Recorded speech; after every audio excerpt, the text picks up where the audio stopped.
the drinks. Tell me more now. Dashboard discussions with the drinks. About to talk now. Dashboard discussions with the drinks.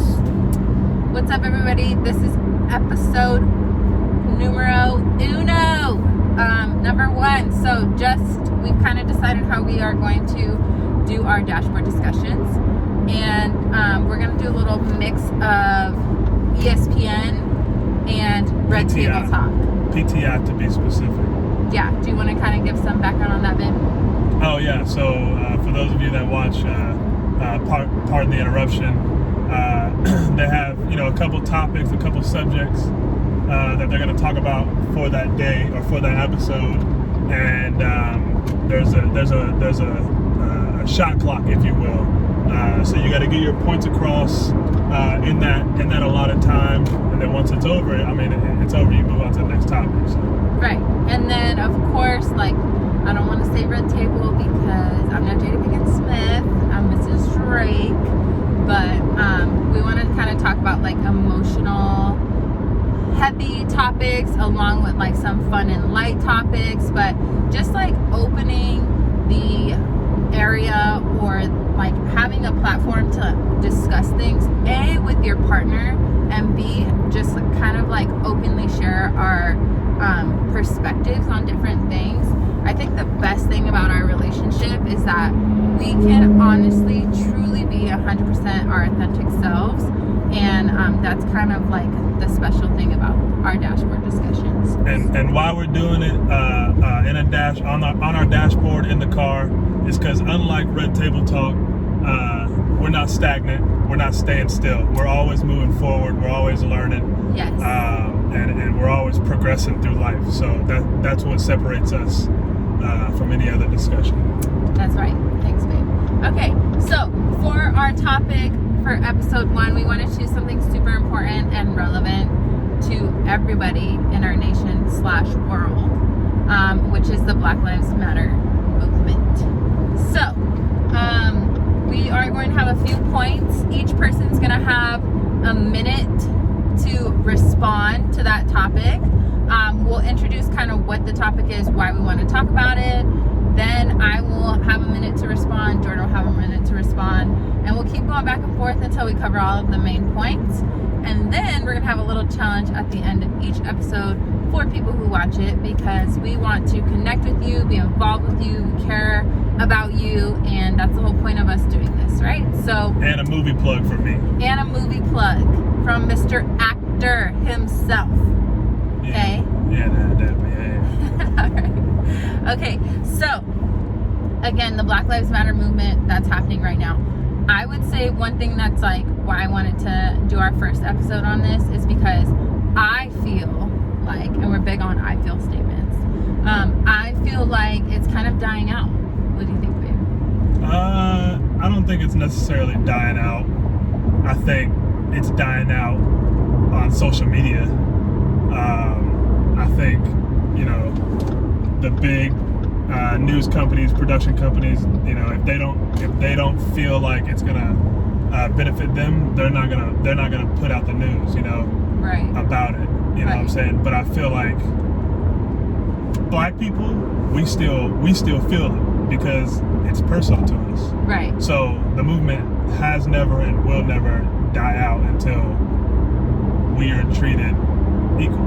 Right. And all of the aspects of our lives are just as equal as white people or anyone else. And that's talking about schooling and everything. So I don't want to jump the gun on all the subjects. Right. No, and I should have not said dying out, but I think that's I'm glad I did say it, because I've been seeing that too on social media, and people are still trying to make it relevant. And of course, the movement itself and what it stands for, that's means something a lot to me in my heart. But are my actions and what I'm seeing around me, my environment, is it reflecting that? I don't think it is as much as it was a few weeks ago. So that's kind of why we wanted to do this. It's a marathon, not a race. Right, and keep it relevant and know that people are still talking about it. It still does affect them, and perspectives are shifting, especially on very, very important topics like this. So, point number 1. And Jordan, do you want to answer first, or do you want me to answer first? You can go first. I don't even know the question. Okay, question number 1. How does your background and ethnicity like affect your perspective on the Black Lives Matter movement? You got a timer? Don't forget the timer. Timer. Okay. All right. You're gonna go. No, I'm not. I'm not. I already know you. All right. We said 1 minute. I gotta fight for my minute, yo. 1 minute, or 1 minute 30 seconds? No, 1 minute. All right, 1 minute. Okay. See, Timer starts. Oh, let's change it to the thing. Okay. Come on now, we got a show to do. Okay, sorry. All right, we're just keeping it. Nick at Night, come on after this. Okay. All right. So, starts now. Okay, so I grew up in South San Diego. I grew up in like somewhat of a neighborhood that was a little struggling, but I also moved to like a nicer neighborhood. Always South San Diego, 2 exits from the border. Never really seen race as an issue, and I think a lot of people from San Diego, or like let me say like my high school friends, we were like shocked at like race being an issue because we never seen it. Like, granted, we didn't have a lot of black people at our school. We didn't have a lot of white people at our school. It was like mostly Mexican people and a lot of Filipino people and then a bunch of mixed people. And I've always been surrounded by so many different ethnicities. I was kind of shocked. And I used to be ignorant to race being an issue because of that. So I think that definitely affected my perspective moving into it. But now that I'm in it, it's shifted a lot. Okay. Woo. Oh, that time went by fast. That's fast. I like that. All right. I need an because you Okay. it's gotta be loud because you just gonna keep talking. All right, Anthony. All right. What's the question? How has your background? Yes. Oh, okay. Time starts now. All right. I grew up in Douglasville, Georgia. I was born on Cleveland Avenue, rough part in Georgia, but still southern, West Georgia, southern Georgia. And race is an issue. I'm mixed. My mom's white, my dad's black. My mom and my dad were spit on for being together. You know what I'm saying? Wow. So, growing up in Georgia, I felt what it means to be a black man. When I was in high school, I had the opportunity to have my mom's Mustang, and I drove to school a couple of times, when it wasn't broke down. And I was driving around at night one time, and I got pulled over in the church parking lot, like Douglas County church parking lot. And cop pulled me out, white cop pulled me out. He arrested me, put me in the back of the squad car. He called 2 or 3 more units, and they searched my car for a good hour. 15 seconds. So it was really then where I knew I'm black, and I have to always be mindful of my blackness in this world, everywhere I'm at, but especially down in Georgia. So that's what being black means to me, or not means to me, but how I recognized or how I grew up, realizing that race is an issue. Did I go over my time? Yeah. My bad. You're fine. All right. So next question is, how does? Well, I guess this kind of ties in the same thing, but like, how has the Black Lives Matter movement, like, what kind of impact or effect has it had on you personally, like in our current time as it's happening right now? Do you want me to go first? You went first last time. Okay. All right. So I think the biggest thing for me is that I'm a teacher, and you went first last time, so you're going first again? Oh. Hey, that's cool. That's cool. Okay, Hey, that's cool. okay. We always, black people, we always second tier. All right. You know go what I'm saying? first. Ready? Your minute starts now. All right. So the Black Lives Matter movement, it's empowering. I remember when I graduated from the Naval Academy and I moved up to Newport, Rhode Island. I distinctly remember walking on sidewalks and white people, walking on the same sidewalk, and we're facing each other, and they would give me this look, and I knew, okay, I got to get off the sidewalk for them. and I would get on the sidewalk, walk on the street until I passed them, and then they would pass me because they were white and they had the right of way on the sidewalk.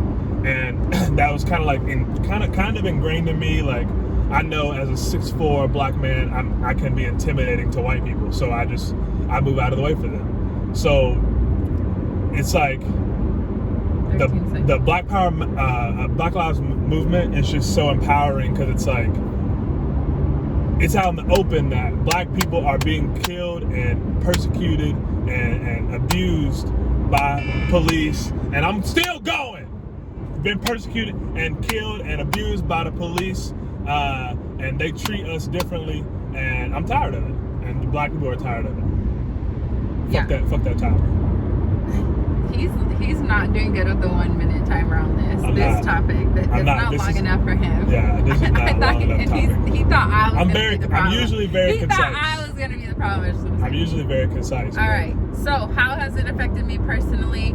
Like I said, I'm a teacher, and I think that's where it really hit home for me, because I am about trying to do better for this world and for all my students. And actually, it happening really made me really sad. And it really hurt me. And I don't know if people of color can or not people of color, white people or mixed people who are not black can identify with this, but I felt like I was part of the problem, and in my heart I know that I'm not, but in society I feel like I am. And I think that understanding my white privilege, or understanding my privilege at all, what has been a journey for me through this movement. And you're not white though.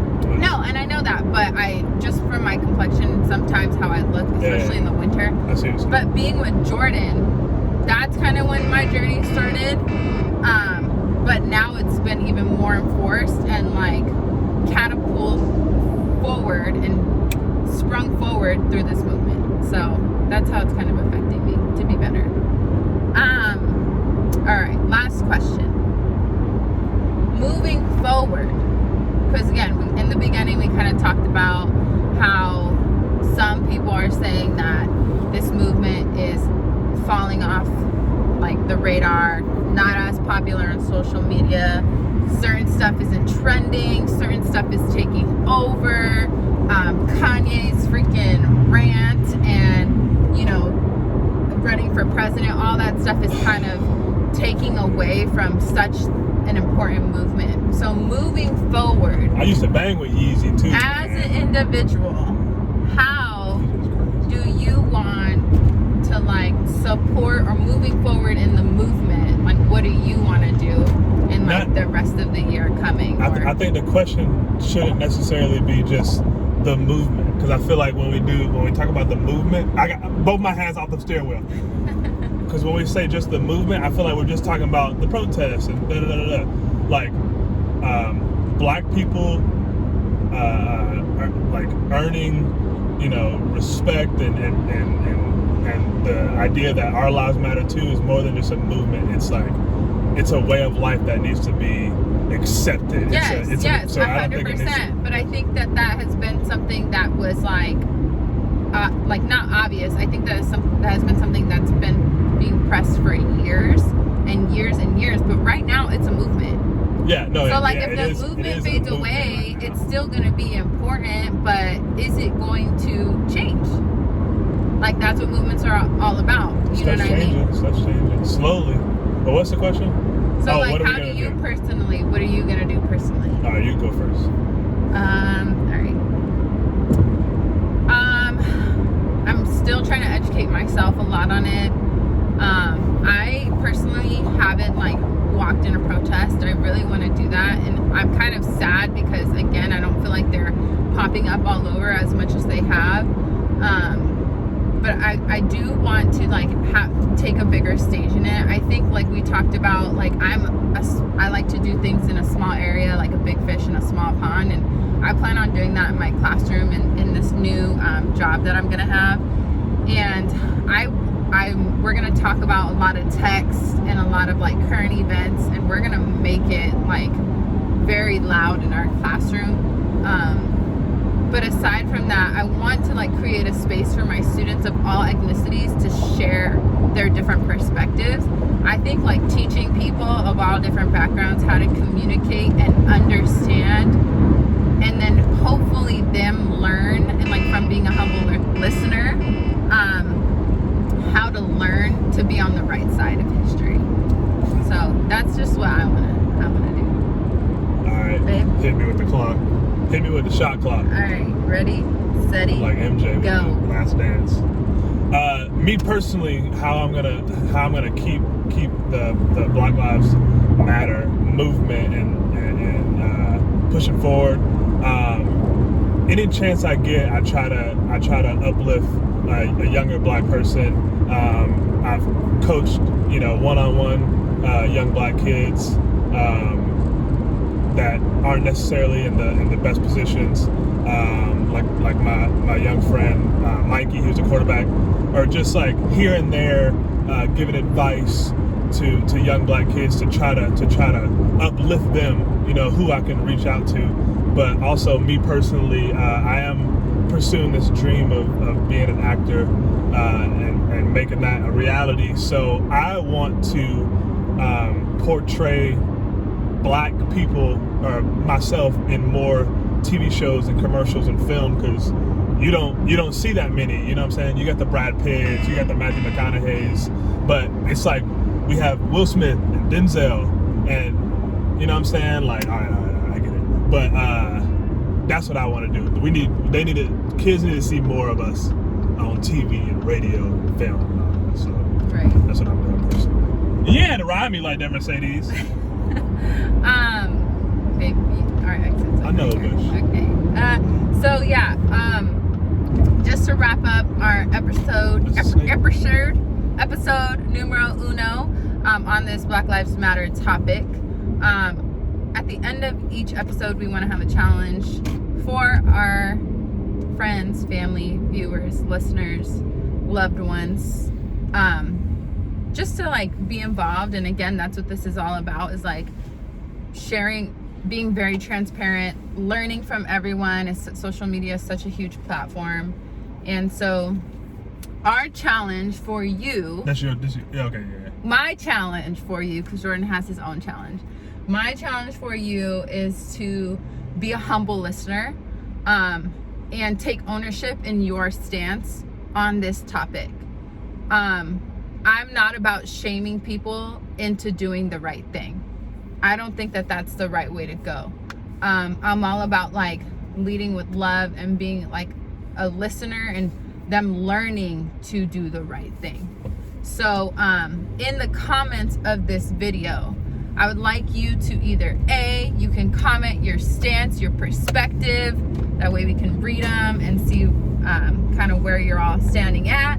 And then B, maybe comment like someone or something, whether it was a podcast, this video, someone you've talked to, friends and family, the news, something that you learned that you were really, truly, humbly listening without. You didn't start your timer. You didn't start the timer. Without is being this a timer biased. thing? This is okay. no. My Without bad. being biased, that learned and helped kind of change or shape your perspective. So yeah, you can comment that. Either one of those things or both of those things or whatever you want. Babe. I wanna give a movie plug, a movie that's relevant to the subject or the topic that we talked about today. And the movie, you want to stop it? No. And the movie that I want to suggest to you guys is Crash. There's like a bunch of black or documentary movies on Netflix and whatnot today, but Crash is a little older film. It's got Terrence Howard, Don Cheadle, Ludacris, Thandie Newton. So the cast is crazy. Sandra Bullock. The cast is crazy, and it gives like a bunch of different perspectives on racism, sexism, all kind of perspectives. It's a really good movie. Go watch Crash. I don't think I've seen that, babe. I think you've seen it. There's one part in there I cry. Well, like one little thug tear. You know what I'm saying? Because I don't cry no bitch. I'm gonna bleep that out later. We're gonna have to talk about that too, because men not crying is like such a weird thing. But that could be a topic for a new day. That's a topic for a new day. Also, if y'all want to throw us suggestions on topics or what you would like us to talk about, we would like that too. But I mean, I think that's everything for the first episode. That's everything for episode 1. And just so you know, Jordan really is driving. So I got my seatbelt on. It might not be super smooth. It's on. So practice safe driving. Yeah. Don't text and drive. Don't drink and drive. Don't have sex and drive. Oh my God. All right, moving on. All right. Well, thank you guys so much for watching our episode numero uno. Dashboard discussions with the Drakes. Dashboard discussions with the Drakes. We leaving out. Dashboard discussions with the Drakes. We almost home. Dashboard discussions with the Drakes. Peace. Bye. Love. God bless Black you lives guys. matter. Black lives matter. I'm not saying that nobody else's lives matter, but we matter, damn it.